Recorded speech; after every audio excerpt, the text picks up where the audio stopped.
DC's The Flash. Oh boy, what do I have to say? For the longest while, I was very conflicted about this. All the drama, Ezra Miller, all that stuff going on, I didn't think that this would even turn out good. This is basically a Frankenstein's monster of studio meddling, reshoots, and just a whole crapshoot of just awful decision and timing and just overall just a clusterfuck, if you could say, you know? But somehow this movie didn't turn out bad. This is actually decent. Now, this isn't the best movie of all time. This isn't, like Guardians 3, but, I think for a good ride at the theaters, it's pretty alright. As an end for the DCEU, it could have been better, because I feel like this was supposed to be DC's No Way Home, and it really didn't feel like that, because all the cameos, and I'm going to get into that later, just feel real shoehorned in, except for Michael Keaton as Batman. That was pretty good, but I'll get into that also later. But besides that, it's a decent film. Story-wise, basically, you know the Flashpoint storyline. If you're watching this video, Barry goes back in time to try to save his mom. He does, and then shenanigans ensue. I feel like this isn't exactly as cool as Flashpoint. I don't want comics, to be exactly how they are for movies, but I think for trying to adapt Flashpoint, maybe they could have gone like a little bit crazy or a little bit weirder. You know what I mean? Like the only real changes they had were like just having like no metahumans, and somehow they mentioned Eric Stoltz from Back to the Future, and I'm like, why the hell did you reference that? Most people in the audience probably don't even know who Eric Stoltz is, or even remember like that whole change, or even know about the change. I don't know why, but they focus on that a lot. That was weird. I don't know why. Besides that, I gotta mention the CGI. That CGI was, holy shit, that was bad. That was really bad. They had years, man. I didn't get it. I really don't get it. I'm getting sidetracked, but that CGI was horrible.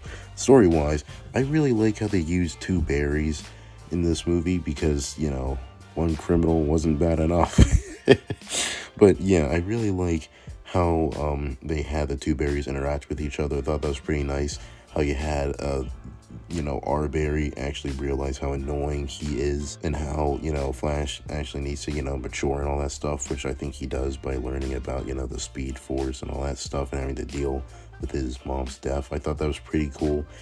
And along with that, I think this was pretty good, way to show Barry evolve as a character, because, still no, I don't like this version of the Flash, because he's just even before all the stuff with Ezra, he just wasn't working well for me. I don't know if because it's like the poor jokes, or just how he just doesn't seem well fit to be the Flash or anything like that, but it just doesn't work. And the thing is, I really like Flash as a character.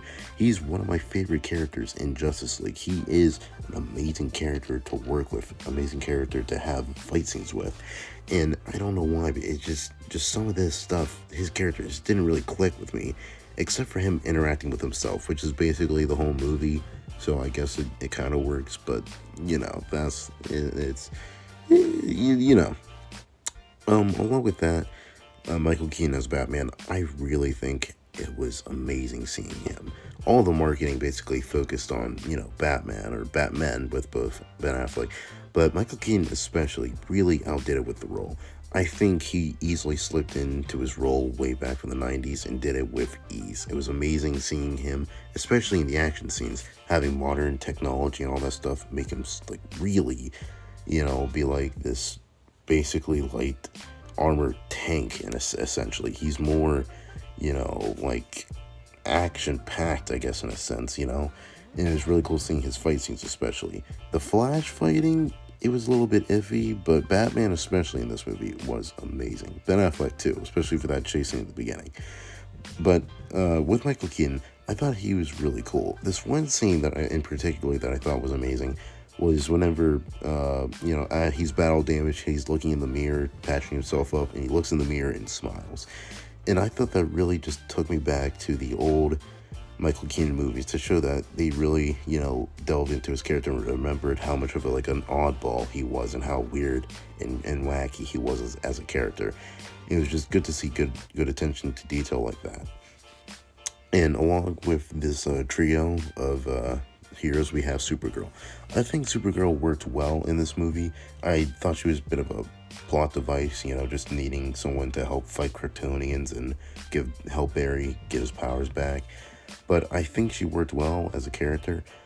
Whenever they do Supergirl, Woman of Tomorrow, I really think it'd be a good idea to bring her back because she really enjoys the role, and I really think it could work for her.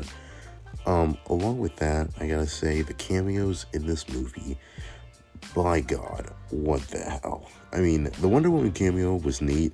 They already did the Lasso of Truth in the Justice League, so I mean, like, you're doing the same bit twice here. But besides that, it just seemed like the whole Shazam thing to where she came out of nowhere, but it's whatever. That whole multiverse bullshit, oh my God, what the hell?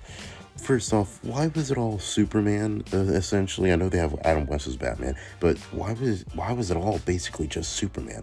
Like, we couldn't have gotten Grant Gustin from the CW show? I mean, fuck, we literally had Ezra Miller come into that show. We couldn't just have Grant Gustin come into, into the movie, and don't say because they don't care about, TV, because they have Adam West, so you can't say they don't care. But with Christopher Reeve Superman, I know a lot of people are complaining about that, but I don't know, I'm a sucker for stuff like that. I grew up with him as well, so he is like my Superman, I guess, in a sense. The Nicolas Cage one, what the come on, guys. That is like the biggest deep cut, and I swear, why did they do this again? They already did the same bit in Teen Titans Go to the Movies. You did it once, we get it. You know what I mean? And the thing is, I don't even think most general audience know about the whole Nicolas Cage was about to be Superman. So what was the point? What was the point? You know what I mean? It was cool. It was cool. It was cool for fans like fans like me. But by God, And besides that, with the last, what the hell cameo, the whole George Clooney's Batman, what the actual hell? First off, this is like a whole thing, because the Batman movies, or from 89 to Batman and Robin, they are supposed to be all in the same world, but just different actors. That's the only thing. But I guess apparently now they're all their own separate things. So I guess Batman Forever is its own universe. Batman and Robin is its own universe just because they have different actors. And I'm like, whatever. So I guess, but it doesn't make sense because they still have the same Robin in Batman Forever and Batman and Robin. They still have the same outfit, all movies. But I guess we could just, I don't know. I guess this explains the whole Two-Face situation for why he's black in the Tim Burton movies and why he's white in Batman Forever. I guess if you want to say that, but why the hell was George Clooney in this, man? I don't get it. I don't get it. Chicks dig the car. This is why Superman works alone. But the post-credit scene was, it was kind of cute, with Aquaman and all that stuff. That was all right. But overall, this movie is just, I'm surprised it's at least all right. With everything that's going on with this whole troubled production, Ezra Miller, I'm surprised this turned out all right. I'm giving this movie like a 7 out of 10. I really need James Gunn to fix this shit. Alright, that's about it. Don't forget to like, comment, and subscribe. I'm not like Bruce Wayne where I have billions. I need money. As promised, we're surrendering ourselves to your authority. Where's Batman? Running late. The Batmobile? It lost the wheel. The Joker got away. That's what I heard.